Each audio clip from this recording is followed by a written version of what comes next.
வணக்கம். சாந்தி வெற்றிவேல். மன நிம்மதிக்கு மன்னிப்பை கொடுங்கள். எப்படிங்க மன்னிப்பை கொடுக்கறது? மன நிம்மதியை அவங்க சொன்ன விஷயத்த நினச்சி தானே. உண்மையாகவே உங்களுக்கு ஒரு ரகசியம் தெரியலங்க. மன அமைதி அப்படின்றது தேடி கிடைக்கிற விஷயம் இல்லைங்க. தேவையற்றதை விலக்கி வச்சா தானாக கிடைக்கிறது தான் இது. இதுக்கு மகாபாரதத்தில் மிக சிறந்த உதாரணங்கள் இருக்குது. மன அமைதிக்கு யுதிஷ்டரை போல இருக்கணும். மன அமைதி இன்மைக்கு துரியோதனனை போல இருக்கணும் அப்படின்னு சொல்லலாம். சரி, துரியோதன்கிட்ட செல்வம் இருக்குது, வீரம் இருக்குது, பெரிய ராஜ்யம் இருக்குது. ஆனால் அவனால் ஒரு நிமிஷம் கூட மன அமைதியாக இருக்க முடியல. ஏன்னா ஒப்பிட்டு பார்க்கறது. அதாவது பாண்டவர்கள் என்ன செஞ்சாலும் இவனுக்கு அவங்கள ஏதாவது ஒரு விஷயத்தில் இருந்தாலும் அவன் அறிவாளி, இவன் பயங்கரமாக சண்டை போடுறவன், இவன் திறமையானவன். இந்த ஒப்பிட்டு பார்க்குறது தான் இவன்கிட்ட இருக்கிற பெரிய குற்றம். இதை தான் நாமும் செஞ்சிட்ருக்கோம். மன நிம்மதிக்கு மன்னிப்பை கொடுங்கள்னு சொல்லிட்டேன். இந்த கதையை நம்ம பார்க்க போகிறோம். பாண்டவர்கள் காட்டில் இருக்கும்போது மகிழ்ச்சியாக இருந்திருக்கிறாங்க. அந்த பொறாமை அவனை அழிச்சுது. ஏன்னா எல்லா விஷயமும் எனக்கு தான் வேணும் அப்படின்ற எண்ணம் தாங்கிட்ட இருக்கிறத ரசிக்க முடியாமல் பிறர்கிட்ட என்ன இருக்கிறது அதை எப்படி பிடுங்கணும், இந்த எண்ணம் தான் துரியோதனுடைய அழிவுக்கு காரணமாக இருந்தது. ஒரு முறை இவனும் கிருஷ்ணரை பார்த்தான். கிருஷ்ணா, நான் நல்லவன் தான், எனக்கு எது தர்மம்னு தெரியும், ஆனால் செய்ய தான் மனசு இல்லை. அதே போல் எது அதர்மம்னு தெரியும், ஆனால் அதை விடுறதுக்கும் முடியல. உண்மைங்க, நம்முடைய ஈகோ, அகம்பாவம், அடுத்தவரை பார்த்து பொறாமப்படுற குணம்தான் நிம்மதி கெடுறதுக்கு முதல் காரணமாகுதுங்க. மன அமைதிக்கு பாண்டவர்கள் வனவாசத்தில் இருக்கும்போது ஒரு குளத்தில் நீர் குடிக்க 4 பேர், அதாவது இவங்க கூட பிறந்த 4 பேரும் போயிருக்காங்க. தண்ணி தாக எடுக்குது அப்படின்ட்டு. தர்மரத்தை விட அவர் கூட இருந்த மீதி 4 பேரும் போயிருக்காங்க. அப்போ யக்ஷன் கேட்ட கேள்விக்கு பதில் நீங்கள் தெரிஞ்சுக்கிட்டா ரொம்ப ஆச்சரியப்படுவீங்க. யக்ஷன் அப்படின்னா என்னன்னா, இப்போ நம்ம சாட்ஜிபி கிட்ட சில கேள்விகளை சும்மா கேட்டுக்கிட்டே இருப்போம். ஆனால் அதே கேள்வியை அன்னைக்கு யக்ஷன் அப்படின்ற உருவம் இல்லாத ஒரு ஆத்மா இந்த பஞ்சபாண்டவர்கள்கிட்ட கேள்வி கேட்குது. அவங்க பதில் தெரியலன்னா அவங்க உடனே இறந்துருவாங்க. இவங்க 4 பேரும் போனவங்க வராதனால நம்ம தர்மரும் அங்கே போயிட்டார். அந்த யக்ஷன் அவர்கிட்ட பல கேள்விகளை கேட்டார். அது பேர் யக்ஷ பிரஜன்னம் அப்படின்னு ஒரு நல்ல கருத்து. கிட்டத்தட்ட அதில் ஒரு 100க்கு அதிகமான கேள்விகள் இருக்கும். ஆனால் அத்தனை பதிலும் நம்ம வாழ்க்கைக்கு தேவை. அதில் குறிப்பிட்டு சில விஷயம் சொல்கிறேன். உலகத்தில் பணக்காரன் யார்? அப்போது தர்மர் சொல்கிறாரு, தன்கிட்ட இருக்கிறத வச்சுக்கிட்டு அமைதியாக வாழறவன் தான் சிறந்த பணக்காரன். பொறுமை எது? இன்பம் வரும்போதெல்லாம் துள்ளாமலும் துன்பம் வரும்போது சோர்ந்து போகாமலும் இருப்பதே. மன அமைதிக்கு வழி கடமையை செய், எந்த எதிர்பார்ப்பையும் வச்சுக்காத. முக்கால்வாசி இந்த எதிர்பார்ப்புனால தான் பிரச்சனையே வருது. நினச்சது நடக்கலைன்னா கோபம் வருது. பயமும் இந்த எதிர்பார்ப்பு நடக்கலையே அப்படின்ற ஒரு நிம்மதியின்மையந்தான் வாழ்க்கையில் நமக்கு நிறைய ஏமாற்றத்தை கொடுக்குது. நம்ம புராணத்தில் அமைதியாக ஒரு 3 வழி இருக்குங்க. அதாவது அமைதிக்கான 3 வழி இருக்குது. பீஷ்மர் அம்பு படுத்துட்டு இருந்தது நமக்கு தெரியும். அது காரணமாக அவர் உடல் வலி பயங்கரமாக இருந்தது. ஆனால் அவருடைய மனசு அதை புரிஞ்சுக்கிச்சு. இந்த உடல் வலி தற்காலிகமானது, ஆத்மா நிலையானது அப்படின்னு உணர்ந்துட்டார். மற்றவங்க செய்த தவிர துரோகத்தை மனசில் சுமந்துக்கிட்டு இருக்கிறது நெருப்பை மடியில் கட்டிட்டு இருக்கிறது போலங்க. நமக்கும் ஏதாவது பிரச்சனை வரும், துரோகம் வரும், மற்றவங்க ஏமாற்றலாம், இல்லை ஏதாவது ஒரு காரணம் பண்ணலாம். நம்மக்கிட்ட இருக்கிறத நம்ம விருப்பம் இல்லாமல் கூட பிடுங்கலாம். ஆனால் இதெல்லாம் மன்னிச்சு விட்டுட்டிங்கன்னா அப்போ தான் உங்களால் நிம்மதியாக இருக்க முடியும். ஏன்னா அப்போ தான் அவங்கவுங்க மனசுலேருந்து வெளியில் போகிறாங்க. தர்மர்கள்னால் இந்த பஞ்சபாண்டவர்கள் 5 பேருமே கௌரவர்களை மன்னித்ததால தான் அவங்களால சந்தோஷமாகவும் அமைதியாகவும் அது நாடாக இருந்தாலும் காடாக இருந்தாலும் வாழ முடிஞ்சுது. சகாதேவன்கிட்ட ஒரு சக்தி இருக்குதுங்க, முக்காலத்தையும் தெரிஞ்சுக்கிற சக்தி, அதிசய சக்தி. நடப்பது, நடக்கப் போவது, நடந்து முடிந்தது எல்லாமே தெரியும். இருந்தாலும் அவன் எல்லாத்தையும் பார்த்துக்கிட்டு அமைதியாக தான் இருந்தான். எந்த விஷயமும் எனக்கு தெரியும்னு ஆடலை, எந்த விஷயம் தெரியாதுன்னு சொல்லி அவன் பயப்படல. எதுவாக இருந்தாலும் அமைதியாக எதிர்கொண்டான். இதுதான் பெரிய ஆற்றல் வாய்ந்த ஒரு சக்தி. மகாபாரதத்தில் உலக விஷயமே இருக்குது, ஆனால் நமக்கு படிக்கிறதுக்கு தான் நேரம் இல்லை. அதனால தான் உங்களுக்கு தேவையான நேரத்தில் தேவையான கதைகளை எடுத்து அழகாக சொல்லிகிட்ருக்கேன். அதுக்கு என்ன காரணன்றதையும் உங்களுக்கு சொல்கிறேன். இதனால் என்ன தப்பு பண்ணக்கூடாதுன்றதையும் நான் உங்களுக்கு சொல்கிறேன். இதில் துரியோதனன் பயங்கர அறிவாளி, சக்தி மிகுந்தவன், வசதி இருக்குது, ராஜ்யம் அவன் கையில் இருக்குது, மொத்த பெரிய ஆளுங்களும் அவன் கையில் தான் இருக்காங்க. ஆனால் அவன் மனசு நிம்மதி இல்லாமல் துடிச்சிக்கிட்டே இருந்தது. எப்போ இது? பாண்டவர்களை குறை சொல்லி காட்டுக்கு அமிச்சாச்சு. அவன் நினச்ச சதி திட்டம் அழகாக நடந்துருச்சு. அவன் நிச்சயமாக சந்தோஷமாக மகிழ்ச்சியாக வாழ்ந்திருக்கலாம். ஆனால் அவனால் நிம்மதியாக வாழ முடியலைங்க. இது இன்றைக்கும் நிறைய பேர்கிட்ட நம்ம பார்ப்போம். ஒருத்தரை அழிக்கணும்னு நினைப்பாங்க, அழிச்ச அப்புறமும் சும்மா அவங்க எதிர்க்க அவங்க நல்லா வாழறாங்களா, சிரிச்சா கூட அவங்களால ஏற்றுக்க முடியாது. இதெல்லாம் தப்பான செயலுங்க. இதனால் அவன் எப்படியெல்லாம் நிம்மதி கெடுறான்னு பாருங்கள். இப்போ இவங்க காட்டுக்கு போயிட்டாங்க. இவனுடைய சதி திட்டத்துப்படி அவங்கள ஏமாற்றி அமிச்சாச்சு. அவங்க அங்கே நிம்மதியாக இருக்காங்களோ இல்லையோ, ஆனால் இவன் அரண்மனையில் நிம்மதியாக இருக்கலாம். ஆனால் அவனால் நிம்மதியாக இருக்க முடியல. தன்னுடைய அப்பாவான திருதராஷ்டிரர்கிட்ட போகிறார் துரியோதனன். அப்பா, அவங்க எல்லாருமே எப்படி இருக்காங்க?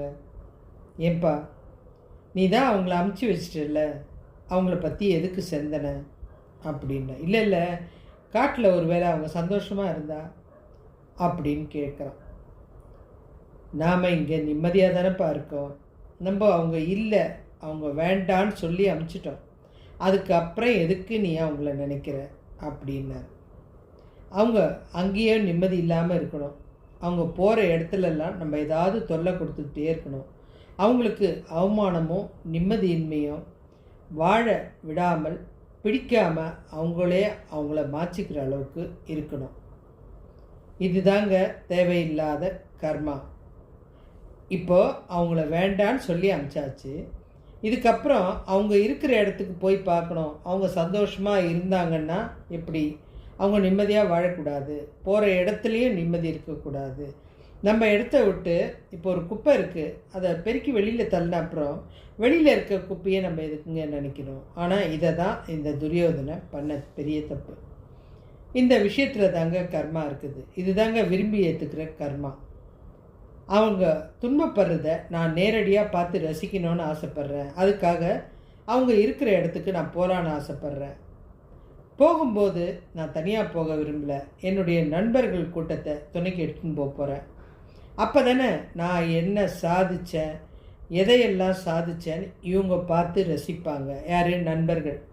நான் இதெல்லாம் செஞ்சுருக்கேன் பாருங்கள் அப்படின்னு நான் அவங்கக்கிட்ட காமிக்கணும் அப்படின்னு சொல்லிட்டு பாண்டவர்கள் தங்கியிருந்த துவைதவனம் அப்படின்ற காட்டுக்கு தன்னுடைய நண்பர்கள் கர்ணன் உட்பட எல்லாரையும் கூட்டிகிட்டு போயிட்டான். அங்கே அவங்களுக்கு தெரியாத ரகசியமான ஒரு இடத்துல தங்கி கூடாரமும் போட்டுட்டான். அவன் இருக்கிற கூடாரத்துக்கு கிட்ட ஒரு அழகான ஒரு குளம் இருக்குது. இவன் தன்னுடைய நண்பர்களோட சேர்ந்து இதை கொண்டாடுற விதத்தில் நான் எப்படியெல்லாம் இதை சாதிச்சது தெரியுமா? சாதித்தவங்க வெளியில் முதல்ல சொல்லவே கூடாது. நீ நினச்சதை சாதிச்சிட்ட, அதனால் சந்தோஷமாக அமைதியாக இரு. ஆனால் இதை போய் வெளியில் போய் சொல்லிக்கிட்டு அதை நீ ஒரு விழாவாக கொண்டாடிட்டு இருக்கிறது மற்றவங்களுடைய தேவையில்லாத பிரச்சனை உனக்கு வந்து சேரும். ஆனால் நீ அங்கே போயிட்டு ஃப்ரெண்டுங்க கிட்டெல்லாம் சொல்லிவிட்டு நான் எவ்வளோ சந்தோஷமாக இருக்கேன், அவங்க இப்படியெல்லாம் பிரச்சனை பண்ணாங்க, கடைசியில் எங்கே வந்து வாழ வேண்டியதாகிடுச்சு பார்த்தியா, இதெல்லாம் அவர் தன்னுடைய நண்பர்கள்கிட்ட சொல்லிக்கிட்டே இருக்கார். இந்த தீய அலைகள் எப்படி நம்மளை தாக்குது, நான் உங்களுக்கு பிரபஞ்சத்தை பற்றி சொல்லியிருக்கேன். அதோட வரிசையில் தான் இந்த கதையும். இவனுடைய அந்த எண்ணம் சதா இவங்க நிம்மதியாக இருக்கக்கூடாது, இவங்க எங்கே போனாலும் அசிங்கப்படணும், அவமானப்படணும், அடுத்தது அதை பற்றி நண்பர்கள்கிட்ட விடாமல் பேசிகிட்ருக்கிறது, இதெல்லாம் வந்து இந்த அலைவரிசை எப்படி நம்மளை தாக்குதுன்றதை சொல்கிறதுக்காக தான் இந்த கதை. இந்த குலம் தேவர்களுக்கு சொந்தமானது. இந்திரனுடைய மகன் சித்திரசேனன் இங்கே தன்னுடைய மனைவிகளோடு வந்து குளிச்சுட்டு போவது வழக்கம். துரியோதனை இதை பார்த்துட்டு சும்மா இருக்க முடியல. ஏன்னா அப்போ தான் வந்து சித்திரசேனன் தன்னுடைய மனைவிகளோடு அங்கே வந்திருக்கான். தன்னுடைய அதிகாரத்தை இங்கே காட்டினோம். இவங்க யாருன்றதை பற்றி முக்கியம் இல்லை, ஆனால் நான் பெருசாக சாதிச்சுட்டு வந்தேன்ல, என்னுடைய அதிகாரத்தை இங்கே காட்டணும் அப்படின்னு சொல்லிட்டு அவங்கக்கிட்ட போயிட்டு நீங்கள்லாம் இங்கே நீராடக்கூடாது அப்படின்னு சண்டை போடுறான். இதனால் கந்தர்வர்களுக்கும் துரியோதனுக்கும் பயங்கரமாக சண்டை வருது. தேவர்களை யாராலையும் ஜெயிக்க முடியாதுங்க. இந்த விஷயம் துரியோதனுக்கு தெரியாது. கடைசியில் இந்திரனுக்கு கோபம் வந்து தன்னுடைய படைகளை அனுப்பிச்சு துரியோதனை கைதி பண்ணி தேவலோகத்துக்கு பறந்து வர வச்சுட்டான். அவங்களும் கைதி பண்ணி சங்கிலியில் கட்டி அவனை அப்படியே ஆகாய மார்க்கமாக தேவலோகத்துக்கு கூட்டிகிட்டு போயிட்டாங்க. கூட வந்த கர்ணனால் கூட ஒன்றும் செய்ய முடியல, நண்பர்களால் ஒன்றும் செய்ய முடியல, எல்லாருமே பயந்துட்டு அங்கேருந்து ஓடிட்டாங்க. பாதாள சிறையில் அங்கே துரியோதனை அடைச்சிட்டாங்க. இவங்கெல்லாம் பதறி ஓடி போயாச்சு. இந்த சித்திரசேனன் வந்து அர்ஜுனனுடைய நெருங்கிய நண்பன் அப்படின்றதுனால அவன் விஷயத்தை அர்ஜுனன்கிட்ட வந்து சொல்கிறான். அர்ஜுனன் பீமன் 2 பேரும் பயங்கரமாக சிரிக்கிறாங்க. எங்களை அழிக்க வந்தான், கடைசியில் அவனே அழிஞ்சு போயிட்டான் பார்த்தியா அப்படின்றாங்க. தர்மர் அந்த நேரம் எதிர்க்க வந்தார். பீமன் பயங்கரமாக சிரிக்கிறத பார்த்து எதுக்கு சிரிக்கிறீங்க அப்படின்னு கேட்டார். இல்லைன்னா நம்ம செய்ய வேண்டியதை பழிவாங்க வேண்டியதை அந்த சித்திரசேனை செஞ்சிட்டான், நல்லது தானே, அதனால தான் நாங்கள் சிரிக்கிறோம். தர்மர் சொன்னார், பீமா ரொம்ப தப்பு பண்ணுற, குடும்பத்துக்குள்ளே சண்டை வரலாம், நம்ம 5 பேர் அவங்க 100 பேர், 105 பேருக்குள்ளே நம்ம எப்படி வேணாலும் முட்டி மோதிக்கலாம். 3ஆவதா ஒரு அந்நியன் இந்த இடத்துக்குள்ளே நுழையிறது தப்பு. அந்த அந்நியன் நம்ம குடும்பத்தை சேர்ந்த ஒருத்தனை சிறைப்பிடிச்சிட்டு போனதை நான் அனுமதிக்கவே மாட்டேன். நீங்கள் போயிட்டு தேவர்கள்கிட்ட அந்த துரியோதனை விடுவிக்க சொல்லுங்கள், இல்லைன்னா நீங்கள் போய் சண்டை போட்டாது அவனை உடனே கூட்டிகிட்டு வாங்க அப்படின்னு சொல்லி அர்ஜுனனையும் பீமனையும் இந்திரலோகம் அனுப்பிச்சிட்டாரு. இவங்க அங்கே போனவொடனே தன்னுடைய நண்பன்கிட்ட கேட்குறாங்க, தயவுசெய்து துரியோதனை அனுப்பிச்சிரு, எங்கள் அண்ணா பயங்கர கோவத்தில் இருக்கார், அதனால் அனுப்பிச்சிரு. பாருப்பா, நான் சொல்கிறது உங்களுக்கு தெரிஞ்ச ஆச்சரியமாக இருக்கும், அவங்க முக்கியமாக வந்ததே உங்களை அழிக்கிறதுக்கு தான், நான் செஞ்சது நல்ல செயல் தான், ஆனால் இதை எங்கள் அண்ணா ஒத்துக்கவே மாட்டார், நீதி நேர்மை நியாயம் இதை பற்றி தான் சொல்லுவார், நீ அவரை அமுச்சு விட்ரு, நாங்கள் கூட்டிகிட்டு போகிறோம், இல்லைன்னா நாங்கள் சண்டை போட வேண்டியிருக்கோம். எங்களுக்கு உங்கள்கிட்டலாம் சண்டை போட விருப்பமே கிடையாது, நல்ல மனுஷங்கக்கிட்ட நாங்கள் எதுக்கு சண்டை போடணும், இப்போ அவன் கூட வரணும் அவ்வளோதானே, எனக்கு ஒன்றும் பிரச்சனை கிடையாது, தர்மர் நல்லவர்னு தெரியும், நான் ஒப்படைச்சிடுறேன். மறுபேச்சு இல்லாமல் துரியோதனை பாதாள சிறையிலேருந்து சங்கிலியோடு கூப்பிட்டு வந்தாங்க. இவங்களும் அவனை அப்படியே சங்கிலியோடு கூப்பிட்டு போய் அண்ணன் எதிர்க்க நிற்க வச்சாங்க. இந்த ஒரு அசிங்கமே இவனுக்கு போதும், இதுக்கு மேலே அவன் உயிர் வாழக்கூட மாட்டான் அப்படின்னு இவங்க நினச்சிட்டு அவங்க அண்ணா எதிர்க்க கொண்டு போய் நிறுத்திட்டாங்க. தர்மர் அங்கேருந்து நேராக வந்தார். அவனை அப்படியே சேர்த்து அணைச்சிக்கிட்டார். துரியோதனை, கவலைப்படாத, நீ தைரியமாக நாட்டுக்கு போகலாம் அப்படின்னு சொல்லிட்டு அந்த சங்கிலியெல்லாம் எடுத்து விடுறாரு. இங்கே நடந்த விஷயம் அப்படின்றான் துரியோதனை. இது பெரிய அவமானம் இல்லையா? ஒரு வீரனுக்கு இது மிகப்பெரிய அவமானம். நிறைய சாதிச்சிருக்கான், ஆனால் அவனுடைய அகந்தையால் அவனுடைய கர்மாவை அவனே வாங்கிட்டான். இது நாட்டுக்கு தெரிஞ்சிச்சுன்னா நிச்சயமாக எனக்கு ரொம்ப பெரிய அவமானம். நீ நினைக்கிற மாதிரி இந்த விஷயம் யாருக்குமே தெரியாது. நாங்கள் சத்தியமாக இதை பற்றி வெளியில் சொல்லவே மாட்டோம் அப்படின்னு சொன்னதுமே துரியோதனை ஒரு விஷயத்த சொல்கிறான். எனக்கு இதை நீங்கள் செஞ்சீங்கன்னா இந்த உதவிக்கு நான் நிச்சயம் உங்களுக்கு ஒரு கைமாறு செய்வேன். நான் சத்தியம் பண்ணித்தரேன்.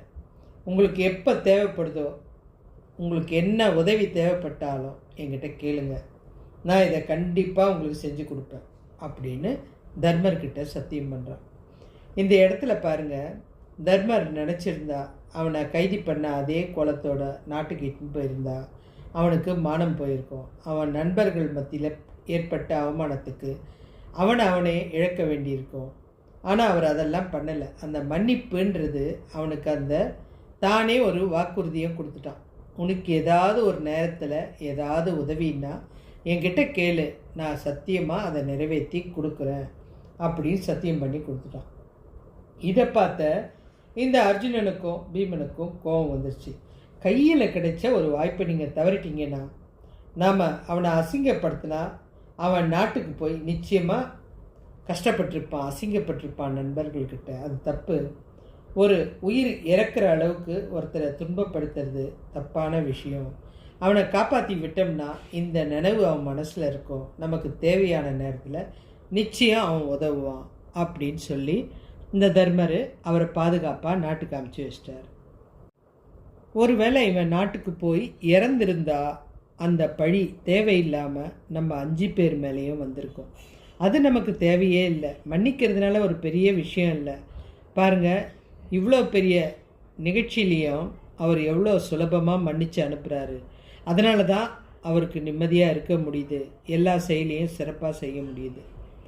துரியோதனை இவங்க தண்டிக்கணும், அவமானப்படுத்தணும்னு நினச்சிருந்தா அவனையே திருப்பி, அதாவது இவங்கள தண்டிக்கணும், அவமானப்படுத்தணும்னு சதா நினச்சிட்டு இருந்ததுனால துரியோதனனுடைய எண்ணம் தான் அவனை தாக்குச்சு. எவ்வளோ அசிங்கம் இது, யோசிச்சு பாருங்கள். தேவலோகத்திலேருந்து வந்த தேவர்களால் அசிங்கப்பட்டு பாதாள சிறையிலேருந்து இவங்க எப்படி அவமானப்படுறாங்கன்னு பார்க்கணுன்ற அவனுடைய எண்ணம் நிறைவேறிச்சு. ஆனால் அதுக்கு பதிலாக இவன் தான் அவமானப்பட வேண்டி இருந்தது. வர்றதுக்கு முன்பா, அதாவது போர் வர்றதுக்கு முன்பா, அதாவது இந்த காட்டுக்கு வர்றதுக்கு முன்னாடி துரியோதனை பீஷ்மர்கிட்ட சண்டை போட்டு தான் வந்தான். எல்லா திறமையும் உங்ககிட்ட இருக்குது. ஏன்னா இவன் காட்டுக்கு போய் பார்க்கணும்ல இவங்கள அசிங்கப்படுறது. அதுக்கு முன்னாடி பீஷ்மரை கூப்பிட்டு திட்டிட்டு வரான்.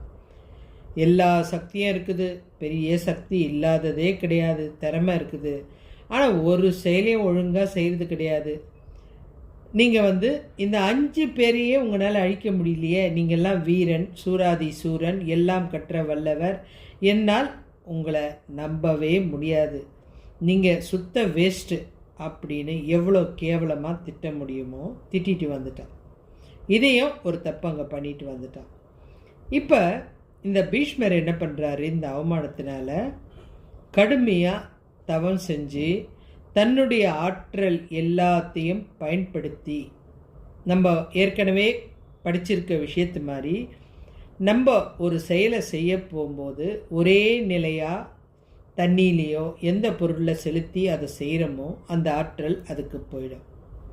இவர் இந்த 5 பேரையும் இவனுக்காக நான் என்னுடைய மொத்த ஆற்றலையும் செலவு பண்ணி அழிக்க போகிறேன் அப்படின்னு 5 தங்க அம்பு ரெடி பண்ணிட்டார். 5 தங்க அம்பு. ஏன்னா குறிப்பாக தெரியணும்ல, இது தர்மரை தாக்கணும், இது பீமனை தாக்கணும், நகுலன் சகாதேவன் இவங்கள தாக்கணும், இப்படின்னு சொல்லிட்டு 5 விஷயம், அர்ஜுனனை தாக்கணும். இப்படி தான் அந்த 5 அம்புக்கும் தங்க அம்பில் ரெடி பண்ணி வச்சிட்டாரு. அந்த ஆற்றலை கொடுத்து வச்சிட்டாரு. அது தாங்க இப்போ அணு ஆயுதத்தெல்லாம் தயாரிக்கிற விஷயம். இவர் 5 விஷயத்தை தயார் பண்ணி வச்சிட்டார் அம்பு வடிவில். இந்த 5 அம்பு நிச்சயமாக பஞ்ச பாண்டவர்களை இருக்கிற இடம் தெரியாமல் அழிக்கக்கூடியது. இது கிருஷ்ணருக்கு தெரியும். அதனால் தர்மர்கிட்ட சொல்கிறாரு, துரியோதனை ஏதோ பிரச்சனையில் மாட்டிக்கினானா, எனக்கு அதை பற்றிலாம் தேவையில்லை. எவ்வளோ நாசுக்காக சொல்கிறாரு பாருங்கள். எனக்கு அதை பற்றிலாம் தேவையில்லை, அது உங்கள் ஃபேமிலி விஷயம். ஆனால் எனக்கு நீங்கள் ஒரு விஷயம் பண்ணணும். அதாவது நீங்கள் என்ன பண்ணுங்கள், துரியோதனை உங்ககிட்ட ஒரு வரம் கொடுக்கறதா சொன்னான் இல்லையா, அந்த அதாவது நீ தேவைப்படும் போது கேளு, நான் கண்டிப்பாக செய்கிறேன்னு சொல்லி பீஷ்மர்கிட்ட தங்க அம்பு 5 இருக்குது, அதை கொஞ்சம் வாங்கின்னு வந்து கொடுக்க சொல்லிட்டு போதும் அப்படின்னு. உடனே தர்மர் வந்து துரியோதனை எதிர்க்க போய் நின்ன உடனே தர்மருக்கு கேட்கறதுக்கு தயக்கம்தான். ஆனால் துரியோதனன் தான் சொல்லியிருக்கானே தேவைப்படுற நேரத்தில் அப்படின்னு. தர்மருக்கு அந்த அம்பில் என்ன இருக்குதுன்றது தெரியாது, துரியோதனுக்கும் அந்த அம்பு என்னான்றதும் தெரியாது. இவர் போயிட்டு பீஷ்மர்கிட்ட ஒரு 5 தங்க அம்பு இருக்குதான், எனக்கு அதை நீ எடுத்து கொடுக்க முடியுமா? அவன் மறுபேச்சே இல்லை. என்ன, நான் உனக்கு செய்யாமல் வேறு யாருக்கு செய்ய போகிறேன், நீ பண்ண உதவிக்கு மனசில் இருக்குது, கண்டிப்பாக நான் செய்கிறேன் அப்படின்னு சொல்லிட்டு பீஷ்மர் தூங்கிட்டு இருக்கும்போது அந்த 5 தங்க அம்பியை எடுத்துகிட்டு வந்து ரகசியமாக தர்மர்கிட்ட திருடி கொண்டு வந்து கொடுத்துட்டு போயிட்டான். இது யாருக்குமே தெரியாத விஷயம், கண்ணனுக்கு மாத்திரமே தெரிஞ்ச விஷயம். சக்தியும் ஆற்றலும் நிறைஞ்ச அந்த 5 தங்க அம்புகளை கொண்டு வந்து தர்மர்கிட்ட கொடுத்துட்டான். அந்த 5 அம்புகளை பீஷ்மருடைய மொத்த சக்தியும் அடங்கி இருக்கிறது அவனுக்கு தெரியாது. அவனது அழிவுக்கு அவனே காரணமாயிட்டான். ஒரு விஷயத்தை ஒருத்தரை அழிக்கணும்னு நினச்சா சதா நம்ம அதே விஷயத்தை 24 மணி நேரம் நினைக்கும்போது நமக்கும் அது பிரச்சனையாக தான் முடியுது. அந்த எண்ண அதிர்வுகள் நம்மளை தான் தாக்குது. நீங்கள் வேணால் ஒரு சின்ன ரகசியம் சொல்கிறேன். ஒரு மந்திரவாதிகளெல்லாம் பார்த்துருப்பீங்க. எங்களை வந்து இந்த குடும்பம் ஏமாத்திடுச்சு, இவங்களுக்கு நீங்கள் ஏதாவது செஞ்சு கொடுங்க அப்படின்னு சொல்கிறீங்க. அவங்களும் நாங்கள் செஞ்சு கொடுக்குறோங்க அப்படின்றாங்கன்னு வச்சுங்க. எந்த மந்திரவாதியாவது வசதியாக, அதாவது சந்தோஷத்தோட மகிழ்ச்சியாக ரொம்ப பிரம்மாண்ட வசதியோடு வாழ்ந்ததை நீங்கள் பார்த்துருக்கீங்களா? கண்டிப்பாக அவங்க நிம்மதி இல்லாமல் தான் இருப்பாங்க. ஏன்னா மற்றவங்க துயருக்கெல்லாம் அவங்க பொறுப்பேற்றுக்கிறாங்க இல்லையா? இது ஒரு தவறான செயல். சதா சர்வகாலம் ஒருத்தரை துன்பப்படுத்துறதுன்றது நமக்கு பிரச்சனைங்க. இந்த கதை உணர்த்துறது என்னன்னா, நம்ம சில நேரம் கோபத்தினால, அதிகாரத்தினால மற்றவங்கள துன்புறுத்தணும் அப்படின்னு நம்ம நினச்சி செய்கிற ஒவ்வொரு செயலும் அவங்கள உயர்த்திக்கிட்டே தாங்க போகுது. கெட்ட சிந்தனை நம்ம மொத்தமாக அழிச்சிடுது. அதுக்காக தான் நான் மன்னிப்பு கொடுத்துருங்க, அதோட உங்கள் இதயத்திலேருந்து அவங்கள தூக்கி வீசி எறிஞ்சிருங்க அப்படின்ற விஷயத்த உங்களுக்கு சொல்லிக்கிட்டே இருக்கேன். இந்த தர்மர்கள் எந்த விஷயத்தில் அவங்க நல்லா இருக்காங்கன்னு சொல்லுங்கள். இவங்க சூதாடி பொய்னால் ஜெயிக்கும் போதும் அவங்க அமைதியாக மன்னிப்பு கொடுத்துட்டாங்க. அந்த இடத்துல பீமன் இருந்திருந்தால் ஒரு நொடியில் எல்லாரையும் தகத்தெறிஞ்சிருப்பான். அடுத்தது, இவங்களுக்கு எல்லா விஷயமும் முன்கூட்டியே தெரிஞ்சாலும் எதையும் எனக்கு எல்லா சக்தியும் இருக்குது, எனக்கு எல்லாம் தெரியும் அப்படின்ற ஆணவமும் கிடையாது. நீங்கள் தண்டனை கொடுக்குறீங்களா, கொடுங்க, நாங்கள் மகிழ்ச்சியாக காட்டில் போய் வாழணுமா, சரி நாங்கள் போய் காட்டில் போய் வாழறோம். நீங்கள் 11 வருஷம் கழித்து வர சொல்கிறீங்களா, நாங்கள் வரோம். 12 வருஷம் கழித்து நாங்கள் வரோம். அப்படியே வனவாசம் போகணுமா, போகிறோம். ஆனால் எந்த இடத்துலையும் அவங்க வந்து போராடலை, இவங்கக்கிட்ட சண்டை போடலை, இவங்கள பற்றி நினைக்கவே இல்லை. யோசிச்சு பாருங்களேன், கானகம் போன இவங்க நிம்மதியாக வாழ்ந்தாங்க, சந்தோஷமாக இருந்தாங்க, ஒருத்தருக்கு ஒருத்தர் கலடா பண்ணிட்டு சந்தோஷமாக நிம்மதியாக தான் இருந்தாங்க. அங்கேயே ஒத்துமையாக தான் இருந்தாங்க. இவங்களுடைய குடிசைக்கு ஒவ்வொரு முனிவர்களாக வரும்போது நல்லா விருந்து சாப்பிட்டு போகிற அளவுக்கு தான் சந்தோஷம் இருந்தது அந்த வீட்டில். இவங்க வந்து நம்ம எப்படியெல்லாம் வாழ்ந்தோம், இன்றைக்கி ஏன் இப்படி இருக்கோம் அப்படின்னு நினச்சி அழலை, மனசு துயரப்படலை. சதா சர்வகாலம் இங்கே உட்காந்துட்டு சதி ஆலோசனை பண்ணலை. முக்கியமாக துரியோதனை இப்படி பண்ணிட்டான், இவனை பழி வாங்கணும், இவனை நம்ம என்ன பண்ணலாம், இவனை எப்படியெல்லாம் அழிக்கலாம், எதுவுமே அவங்க மனசில் கிடையாது. அவங்க யாருடைய எண்ணத்துலேயும் கிடையாது. நீங்கள் நினச்சா ஆச்சரியப்படுவீங்க. அவங்க காட்டில் இருக்கும்போது என்ன பண்ணாங்க தெரியுமா? நிறைய தியானங்கள் தனித்தனியாக உட்காந்து பண்ண ஆரம்பித்தாங்க. பீஷ்மர், அதாவது பீமன்லேருந்து அர்ஜுனன்லேருந்து எல்லாருமே அவங்களுடைய ஆற்றலை தனிமையாக இருக்கும்போது ஜாஸ்தியாக ஆக்கிட்டாங்க. அதாவது தன்னுடைய சக்தியை அதிகரிக்க என்னென்ன செய்யணும், இந்த சக்திக்கு தேவையான ஆயுதத்தை யார்கிட்ட போய் வாங்கணும். இப்போ அர்ஜுனன்கிட்ட பாசுபத அஸ்திரம்னு ஒரு அஸ்திரம் இருக்குது, அது ஈசன் கொடுத்தாரு. அப்போ அந்த காட்டை அவன் பயன்படுத்திக்கிட்டான். ஈசன்கிட்ட தவம் இருந்து அந்த சக்தியை வாங்கினான். அதே மாதிரி தர்மரும் தன்னுடைய ஆற்றலை பயன்படுத்திக்கிட்டாரு. ஒவ்வொருத்தரும் அங்கே நடந்த எந்த துன்பத்தையும் பெருசாக எடுத்துக்கல. காட்டில் இருக்கிறோன்னு வருந்தலை, ஒரு பிரச்சனையும் கிடையாது. ஆனால் இவங்க தான் 24 மணி நேரமும் காட்டில் அவங்க என்ன பண்ணுறாங்க, இன்னும் எவ்வளோ நாள் இருக்குது முடியறதுக்கு. ஆனால் அவங்க நிம்மதியாக தான் இருந்தாங்க. ஒவ்வொருத்தரும் ஒவ்வொரு வாழ்க்கையை நிம்மதியாக வாழ்ந்தாங்க. சந்தோஷமும் மகிழ்ச்சியும் நிறைஞ்சு இருந்தது. அதனால் அவங்களுக்கு எந்த பிரச்சனையும் இல்லை. இவங்க தான் எப்போ வருவாங்க, அவங்க எப்படி எப்படி தாக்கலாம், காட்டில் யாரை யாரை பார்க்குறாங்க, அந்த சகுனி கூட சேர்ந்துட்டு தேவையில்லாத சிந்தனை தான் அவங்க மனசை போட்டு தொலைச்சிது. ஆனால் இதில் பாதிப்பு யாருக்குன்னு யோசிச்சு பாருங்க. மன்னிப்புன்றது நம்ம கொடுக்குற ஒரு சிறந்த ஒரு ஆயுதம். இதை கொடுத்துட்டா நம்ம மனசுல இருந்து அவங்க உடனே வெளியேற்றிருங்க. இந்த மன்னிப்பை கொடுத்துட்டு இவங்கள நினைக்கிறத விட நம்ம இந்த நேரத்தில் என்ன சாதிக்க முடியும், எந்த இடத்துலலாம் நம்ம உயர முடியும், அதுக்கான முயற்சியை நீங்கள் செய்யுங்க. ஒருத்தர் உங்களுக்கு ஏதாவது கஷ்டம் கொடுத்தா அதை நினச்சிட்டு ஒரு ஓரமாக உட்காந்து துன்பப்படாதீங்க. உங்களுடைய ஆற்றலை அதிகரிக்க இதை விட சக்தி வாய்ந்த ஒரு ஆயுதமாக உருவாக என்ன செய்யணுமோ அதை செய்யுங்க.